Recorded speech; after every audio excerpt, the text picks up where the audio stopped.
প্রতিটা মানুষের জীবন জুড়েই অজস্র গল্প থাকে, আর সেই গল্পের সামান্য, খুবই সামান্যই জানে অন্য মানুষ। বাদবাকি গল্পগুলোর নিত্যসঙ্গী হয়ে মিশে থাকে নিজের ভেতর।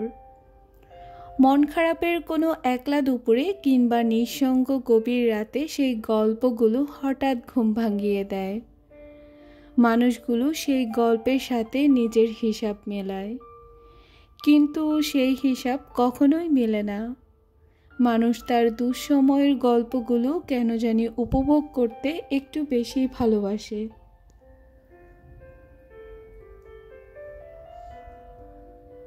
আসসালামু আলাইকুম, আমি Bangladeshi blogger Irin daily lifestyle blog থেকে বলছি।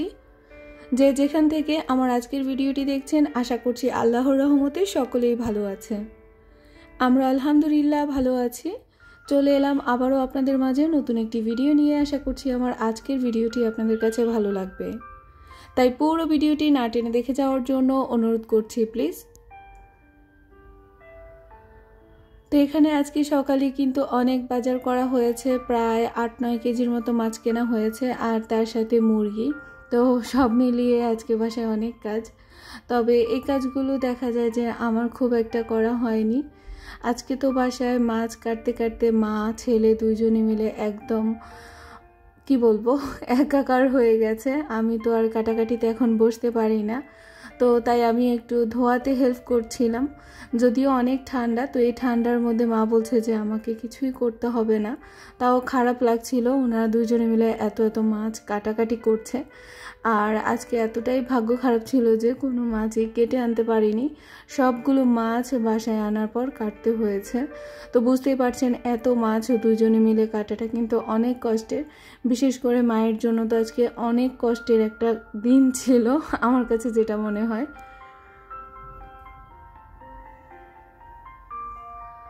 তো ওদিকে মা কাটাকাটি করছিল, আর এখানে আমি আপাতত কোনোভাবে ধুয়ে রেখেছি, খুব বেশি পানি যাতে হাতাহাতি না করতে হয়, ঘাটাঘাটি না করতে হয়। তো খুব তাড়াতাড়ি করে আমি কোনোভাবে ধুয়ে পরিষ্কার করছিলাম। মা বলছিল যে এখন কোনোভাবে ধুয়ে রেখে দাও, যখন রান্না করব তখন আবারও একদম ভালোভাবে পরিষ্কার করে তারপর রান্না করা যাবে। তো তার জন্য আমি আপাতত এখানে কোনোভাবে ধুয়ে পানিটা ঝরানোর জন্য রেখে দিয়েছি।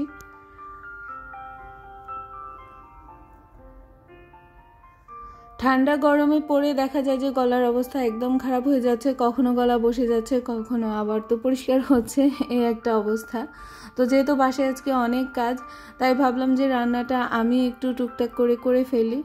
তো অনেক দিন থেকে দেখা যায় যে শুটকির তেমন কোনো রেসিপি খাওয়া হচ্ছে না, শুটকি ভুনা কিংবা শুটকি ভর্তা এগুলো থেকে দূরে আছি। তো তার জন্য ভাবলাম যে আজকে একটু শুটকি ভুনা করি। তো তাই চলে এসেছি। আর শীতের সময় শুটকির তরকারি, শুটকি ভুনা এগুলো খেতে কিন্তু বেশ ভালো লাগে। তো তার জন্য এখানে আমি কিছু পুঁটি মাছের শুটকি ভিজিয়ে রেখেছি গরম পানিতে। আর এদিকে কিন্তু আমি অলরেডি শুটকি রান্না করার জন্য প্রিপারেশন নেওয়া শুরু করেছি। আমি এখানে পরিমাণ মতো তেল, তার মধ্যে বেশি করে পেঁয়াজ কুচি আর একটু কাঁচামরিচ কুচি দিয়েছি। ঝাল এখন খুব একটা খাচ্ছি না, অ্যাভয়েড করছি। তো তার জন্য অল্প করে একটু ঝাল দিয়েছি, আর সাথে একটু রসুন বাটা, আদা বাটা দিয়েছি। পরিমাণ মতো লবণ দিয়ে আমি পেঁয়াজটাকে একটু নরম করে ভেজে নিচ্ছি। আমার আজকের রেসিপিটা আশা করছি আপনাদের কাছে ভালো লাগবে। যদিও এটা নর্মাল একটা রেসিপি, কিন্তু এটার টেস্ট মারাত্মক। তো তাই ভাবলাম যে আপনাদের সাথে একটু শেয়ার করি। তো এখানেই তো মশলা কষিয়ে নেওয়ার জন্য আমি একটু পরিমাণ মতো গরম পানি দিয়েছি, তার মধ্যে একটু হলুদ গুঁড়া আর মরিচ গুঁড়া ব্যবহার করছি।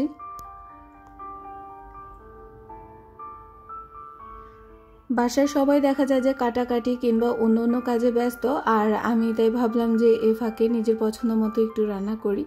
তো তার জন্য এখানে রান্না করতে চলে এসেছি। তো এই তো মশলাটাকে আমি ভালো করে কষিয়ে নেব, আর একের পর এক স্টেপগুলো আমি চেষ্টা করছি সুন্দরভাবে আপনাদের সাথে শেয়ার করার জন্য, যাতে করে আপনারা বুঝতে পারেন। দেখা যায় যে আমার অনেক আপুই কিন্তু শুটকি রেসিপি অনেক পছন্দ করেন। তো এখানে আমি আস্তা কিছু রসুনের কোড়া দিয়ে দিয়েছি, আর এটা ছোট রসুন, আপনারা চাইলে এখানে বড় রসুনও ব্যবহার করতে পারেন। তো আমার হাতের কাছে ছোট রসুন ছিল, তাই আমি ছোট রসুনটাই এখানে দিয়েছি। শীতের সময় শরীরের জন্য রসুন অনেকটাই উপকারে আসে আর শরীরটাকে গরম রাখে। তো তো তার জন্য তরকারিতে একটু রসুনটা সব সময় তো দেই, কিন্তু শীতের সময় দেখা যায় যে একটু বাড়িয়ে দেওয়ার চেষ্টা করি। আর এখানে শুটকিটা আমি ভালো করে পরিষ্কার করে নিয়েছি। পেটের যে অংশটা ছিল ওইটা কিন্তু আমি একদম ফেলে দিয়েছি, আর ভালো করে ক্লিন করে তারপর এখন আমি কষিয়ে রাখা যে মশলাটা ছিল সেটার মধ্যে দিয়ে আবারও কিছুক্ষণ কষিয়ে নেব।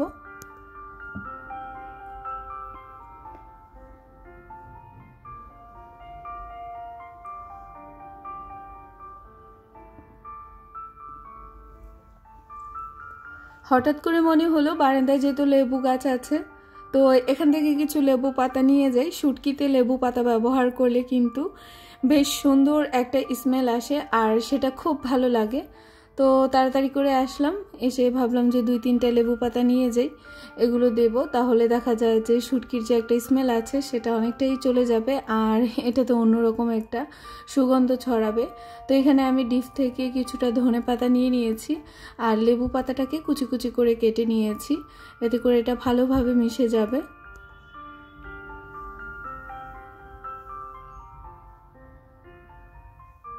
তো এই তো শুটকিটা মোটামুটি আমি কষিয়ে নিয়েছি মশলার সাথে। যাই হোক, এখনো পর্যন্ত যারা যারা আমার ভিডিওটা দেখছেন আর এখন একটি লাইক দেননি, আপনাদেরকে রিকোয়েস্ট করব প্লিজ অবশ্যই যদি আমার ভিডিওর কোনো অংশ আপনাদের কাছে ভালো লেগে যায় তাহলে অবশ্যই আমার ভিডিওতে একটি লাইক দিয়ে দেবেন, কেননা আপনাদের একটি লাইকের কারণে কিন্তু আমার ভিডিওটা আরও অনেকের কাছে পৌঁছে যেতে সাহায্য করবে, এতে করে আমি অনেক বেশি উপকৃত হব। আর কাজটি যদি অলরেডি আপনারা করে থাকেন আপনাদেরকে জানাই অসংখ্য ধন্যবাদ। লেবু পাতাটা আগে আগে দিয়ে আরও কিছুক্ষণ রান্না করে নেব, যেহেতু লেবু পাতাটা একটু শক্ত টাইপের হয়, তো তার জন্য আমি লেবু পাতাটা আগেই দিয়ে দিয়েছি। আর এখানে অল্প একটু গরম পানি আমি ব্যবহার করছি, খুব বেশি গরম পানি দিতে যাব না, কেননা খুব বেশি গরম পানি দিতে গেলে শুটকিটা গলে যাবে আর তখন এটা টেস্ট একটু কমে যাবে তুলনামূলকভাবে। শুটকিটা যদি আস্তা থাকে তাহলে খাওয়ার সময় কিন্তু খেতে বেশ ভালো লাগে। তো এখানে আমি শুটকিটা মোটামুটি সিদ্ধ হওয়ার জন্য পারফেক্টভাবে রান্নাটা যাতে হয়ে যায় তার জন্য আমি একটু পানি দিয়েছি, আর লেবু পাতাটা তো আগেই দিয়ে দিয়েছি, এখন একটু ধনেপাতা দিয়েছি। ধনেপাতাটা যেহেতু ডিপ ফ্রিজে ছিল তাই একটু নরম হয়ে গেছে, কিছুক্ষণ আগে নামিয়ে রেখেছিলাম তার জন্যই এমন হয়েছে। তবে রান্নায় যখন আমরা এটা ব্যবহার করব তখন কিন্তু এটা আবার স্বাভাবিক হয়ে যাবে।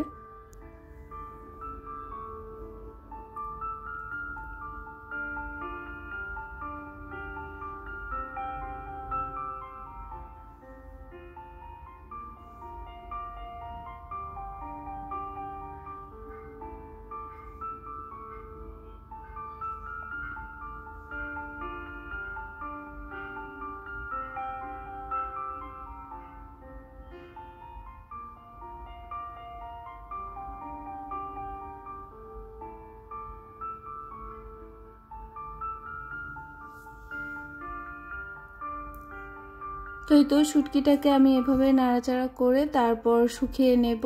আর শুটকি ভুনা দেখা যায় যে শুকনো শুকনো করলেই ভালো লাগে খেতে, তো এটাতে আমি কোনো রকমের ঝোল রাখবো না, এটা একদম ভুনা ভুনা টাইপের করে ফেলবো। আমার আজকের রেসিপিটি আপনাদের কাছে কেমন লেগেছে অবশ্যই জানাবেন।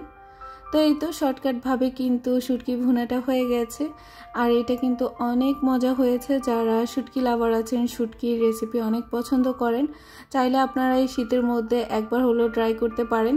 গরম ভাতের সাথে কিন্তু এটা খেতে বেশ ভালো লাগে। যখন বাসায় অনেক কাজ থাকে তখন আমি চেষ্টা করি যে রান্নাগুলো শর্টকাটে করা যায় ওইগুলোই করার জন্য। তো এখানে কিছু কক মুরগি নিয়ে এসেছে, আর কক মুরগির ভিতরে দেখা যায় যে ডিম হবেই, তো ডিম হাড় ঘোড় এগুলো যেগুলো ছিল আমি কিছুটা তাড়াতাড়ি করে নিয়ে নিয়েছি, ভাবলাম যেগুলো রান্না করে ফেলি, দুপুরে তো অন্তত খেতে হবে। সবাই তো কাজকর্ম নিয়ে ব্যস্ত আছে, কাজ করলে খিদেও লাগে বেশি। তো আর এখন হচ্ছে শীতের সময়, দিনটা খুবই ছোট, অল্প সময়ের মধ্যে দেখা যায় যে সব কিছু করে নিতে হয়, না হলে দেরি হয়ে যায়। তো তার জন্য আমি যেটা করছিলাম, এখানে আমি তাড়াহুড়া করে যে রান্নাগুলো করতে পারবো সেটাই করছিলাম। সহজভাবে আমি এখানে মুরগিটা রান্না করে ফেলছিলাম। হাড়গোড় দিয়ে আমি এখানে আলু দিয়ে রান্না করব। কক মুরগির হাড় আমার কাছে বেশ ভালো লাগে, আমাদের বাসায় সবাই এই রান্নাগুলো অনেক পছন্দ করে। দেখা যায় যে মাংসের চাইতে হাড় ঘোড় এগুলোই খেতে বেশি ভালো লাগে। তো তার জন্য আমি এগুলোকে ভাবলাম যে আলু দিয়ে রান্না করে ফেলি, একদম ফ্রেশ ফ্রেশ থাকতেই খেতে ভালো লাগবে। তো তরতাজাই একদম রান্না করে ফেলছিলাম। মুরগিগুলো থেকে অনেক তেল বের হচ্ছিল, তো তার জন্য আমি ভাবলাম যে বেশি করে একটু আলু দিয়ে দেই, তাহলে খেতে ভালো লাগবে। আর এখন তো নতুন আলু যেটা দিয়ে রান্না করি সেটা দিয়েই খেতে ভালো লাগে। নতুন আলু প্রথম দিকে কিন্তু যখনই যেটা দিয়ে রান্না করা হয়, ভর্তা করা হয়, সব রকমই খেতে ভালো লাগে। তো আমি এখানে একটু কক মুরগির সাথে দিয়ে দিয়েছি, আর তরকারিটা বেশ মজা হয়েছিল।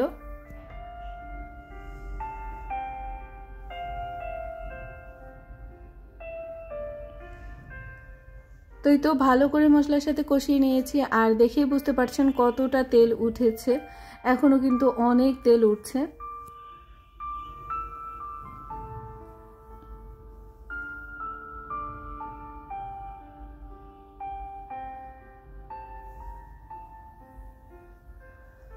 আমি দেখা যায় যে এখন খুব একটা রান্নাঘরে আসি না, তো মাঝে মাঝে যখন হালকা পাতলা আসি তখনই আপনাদের সাথে ভিডিওটা শেয়ার করতে পারি, এছাড়া খুব একটা শেয়ার করা হয় না, যেহেতু এখন রান্নাবান্নাগুলো মাই করেন, তো তার জন্য আমার আর খুব একটা আপনাদের মাঝে শেয়ার করা হয় না।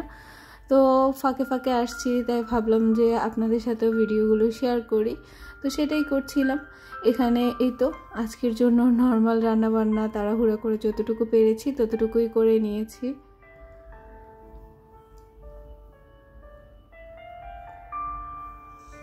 আমার পুরো ভিডিও জুড়ে আমার যে সকল ভালোবাসার আপু ভাইয়া আন্টিরা আমার সাথে আছেন বা ছিলেন, সামনের দিনগুলোতেও থাকবেন আমি আশা করছি। এভাবে আপনারা আমাকে ভালোবেসে যাবেন। আপনাদের ভালোবাসা আমার সাথে থাকলে ইনশাল্লাহ আমি অনেকটা দূর এগিয়ে যাব। আর সত্যি বলছি, আপনাদের ভালোবাসাটা আমার জন্য এখন অনেক অনেক বেশি দরকার। তাই প্লিজ সবাইকে রিকোয়েস্ট করব আমার সাথে থাকবেন, আমাকে সাপোর্ট করবেন। আমার এই সময়টায় আপনাদের সাপোর্ট আমার জন্য অনেক বেশি দরকার। তো এই তো কথা বলতে বলতে রান্নাবান্না শেষ, আর খুব বেশি কিছু শেয়ার করছি না।